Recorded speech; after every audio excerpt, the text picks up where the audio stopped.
నిర్మల్లోని మహాత్మా జ్యోతిబాపులే పాఠశాల యందు 7వ తరగతి విద్యార్థి సాయి విఘ్నేష్ పై జరిగిన ర్యాగింగ్ ఘటనకు నిరసనగా ఏబీవీపీ ఆధ్వర్యంలో ధర్నా నిర్వహించారు. సీనియర్ విద్యార్థులు అమానుషంగా దాడి చేసి తీవ్రంగా హింసించారని ఆరోపిస్తూ ఈ ఘటన విద్యా వ్యవస్థకే మచ్చ అని ఏబీవీపీ నేతలు మండిపడ్డారు. బాధిత విద్యార్థికి మెరుగైన వైద్యం అందించడంతో పాటుగా ర్యాగింగ్ కు పాల్పడిన వారిపై కఠిన చర్యలు తీసుకోవాలని, భవిష్యత్తులో ఇలాంటి ఘటనలు జరగకుండా పాఠశాలల్లో భద్రతా చర్యలు కట్టుదిట్టం చేయాలని డిమాండ్ చేశారు. విద్యార్థులతో చెలగాటమా విద్యార్థికి వెంటనే. నా పేరు సాయి విఘ్నేష్. నేను 7వ తరగతి చదువుకుంటున్నాను. నాకు పిల్లలు 9th క్లాస్ పిల్లలు, ఒక 7th క్లాస్ విద్యార్థి ర్యాగింగ్ చేయడం జరిగింది. నా టాయిలెట్ వచ్చేదానికి దారం కట్టేసి నాకు మొత్తం టాయిలెట్ రాకుండా చేసి కొట్టియడం జరిగింది కాళ్ళతో. ఫస్ట్ చెడ్డి మా ఊళ్ళే వాళ్ళు కూడా ఉన్నారు, ఇలా ఇద్దరు. ఫస్ట్ నా చెడ్డీలు నింపేసి సార్ చెప్తే సార్ నాకే వస్తుంది రివర్స్ కొడితే నేను ఏం చేసినా ఆ సార్ చెప్పకుండా ఆ క్లాస్ వస్తుంది నన్ను తిరగలేను. డిఎస్పీఎల్ అనే వ్యక్తి జయప్రణితున్నాడల్లా ఆయన నన్ను పగబట్టి నాకు టాయిలెట్ వచ్చేదానికి దారం కట్టేసి కొట్టియడం, సార్లతో నాకే రివర్స్ కొట్టియడం చెప్పకుండా చేసిండు. సార్లు కూడా వాళ్ళకే సపోర్ట్ చేస్తున్నారు. ఇది ఆపరేషన్ కూడా చేసేటప్పుడు అబద్ధం చెప్పి చేపించిండు.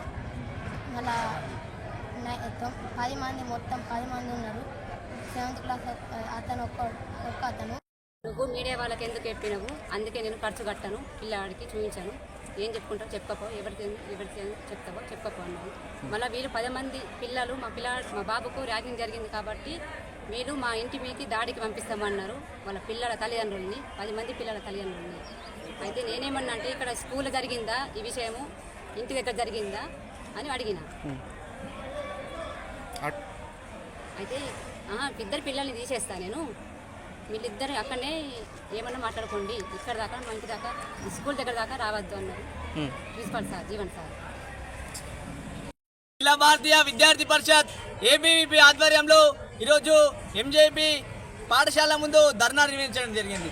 ఎందుకంటే ఈరోజు చాలా నెలల క్రితం, చాలా రోజుల నుంచి ఈరోజు ఈ ర్యాగింగ్కు గురవుతున్నటువంటి సాయి విఘ్నేష్ యొక్క తల్లిదండ్రుల యొక్క పిల్లగాళ్ళు ఈరోజు న్యాయం జరగాలని ఏబీపీ కొట్లాడుతూ ఉంది.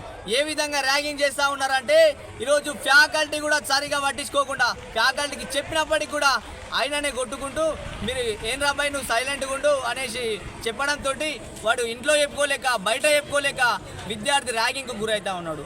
అక్కడ 10 మంది విద్యార్థులు, 9th క్లాస్ విద్యార్థులు అందరు కలిసి కూడా ఆయన యొక్క మర్మాంగానికి తాడును కట్టేసి బిగుసుగా కట్టేయడంతో అక్కడ ఉన్నటువంటి విద్యార్థి సాయి విఘ్నేష్ ఇబ్బందులు పడి దానికి ఇన్ఫెక్షన్ అయ్యి సర్జరీ అయి సుంతి చేయించుకున్నటువంటి పరిస్థితి ఇప్పటికి కూడా వెలుగులోకి రానటువంటి దౌర్భాగ్యమైన పరిస్థితి మన నిర్మల్ జిల్లాలో నెలకొంది.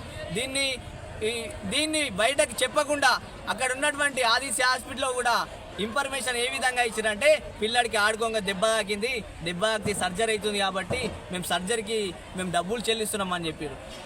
వాళ్ళ తల్లిదండ్రులను కూడా బెదిరిస్తూ, వాళ్ళ తల్లిదండ్రులను ఎక్కడ కూడా చెప్పకుండా వాళ్ళ తల్లిదండ్రులను బెదిరిస్తూ మీ ఇంటికి సస్పెండ్ చేసినటువంటి పిల్లల తల్లిదండ్రులను మీ ఇంటికి పంపిస్తాం, లొల్లిలు పెట్టిస్తామనే దాంతో వాళ్ళ తల్లిదండ్రులు కూడా భయభ్రాంతులకు గురవుతున్నారు. దీనికి కారకులైనటువంటి ప్రిన్సిపాల్ గారు, అట్లనే రమేష్ సార్ గారు, పీటీ సార్ గారు, సుజాత మేడం కూడా అక్కడ ఏదైతే ఇష్యూ ఉందో దాన్ని అబద్ధం చెప్పి అక్కడ ఆదిత్య హాస్పిటల్లో ఇదే నిజమని నమ్మించిందో ఆ మేడం యొక్క వీళ్ళందరినీ కూడా పూర్తిగా శాశ్వతంగా విధుల నుంచి తొలగించాలనేసి, అదేవిధంగా విద్యార్థులు ర్యాగింగ్కి పాల్పడిన విద్యార్థులు 10 మంది ఎవరైతే ఉన్నారో వాళ్ళందరి పేర్లు కూడా మీకు చెప్పడం జరుగుతుంది. వాళ్ళందరినీ కూడా ఇక్కడ నుంచి ఇప్పటి వరకు కూడా పాఠశాల నుంచి తొలగించే పరిస్థితి లేదు. ఎందుకు తొలగిస్తలేరు అనేసి ఏబీపీ ఖండిస్తూ ఉంది.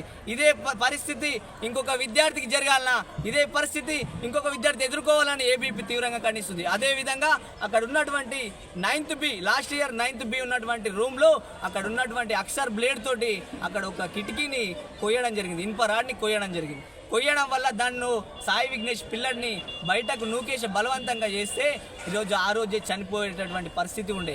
కానీ ఇప్పటికి కూడా ఆయన చెప్పలేనటువంటి పరిస్థితి, దౌర్భాగ్యం ఉంది. కాబట్టి వెంటనే దీనికి కారకులైన ర్యాగింగ్కి ప్రోత్సహిస్తున్న ప్రతి ఒక్క ఫ్యాకల్టీని, ప్రతి ఒక్క విద్యార్థిని వెంటనే సస్పెండ్ చేయాలి, విధుల నుంచి శాశ్వతంగా తొలగించాలని ఏబీపీ తీవ్రంగా ఖండిస్తుంది.